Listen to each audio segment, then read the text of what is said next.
অনেক নামাজে আমাদের এমন হয় যে আমরা সূরা ফাতিহা শেষ করেছি, সূরা ফাতিহা শেষ করার পর কোন সূরা পড়ব, কোন সূরা পড়ব, কোন সূরা পড়ব, কোথা থেকে পড়ব, এগুলাতে আমরা একটু সময় নেই। তো এখানে আসলে কতটুকু সময় নেওয়া যাবে বা কতটুকু সময় নিলে সিজদায়ে সাহু ওয়াজিব হবে,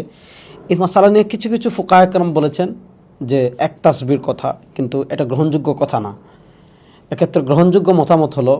যে আপনি সূরা ফাতিহা শেষ করেছেন, সূরা ফাতিহা শেষ করার পর আপনি কোন সূরা পড়বেন, কোন সূরা পড়বেন, কোন সূরা পড়বেন, যদি 3 তাসবিহ পরিমাণ মানে পরবর্তী কিরাত শুরু করতে 3 তাসবিহ পরিমাণ দেরি হয়ে যায়, তাহলে আপনি একটা ওয়াজিব শুরু করতে দেরি হয়েছে,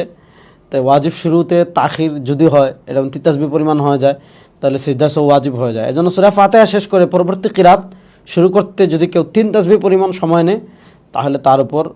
একটা রুকুন থেকে আরেক রুকুনে যেতে দেরি হওয়ার কারণে তার উপর অবশ্যই সিজদায়ে সাহু আসবে। এক্ষেত্রে সে অবশ্যই নামাজের শেষে প্রথম বৈঠকের শেষ বৈঠকে আত্তাহিয়াতুর পর সে কী করতে হবে, অবশ্যই তাকে সিজদায়ে সাহু আদায় করতে হবে। যদি সে সিজদায়ে সাহু আদায় না করে তাহলে তার নামাজ হবে না, সে নামাজ আবার পুনরায় পড়তে হবে।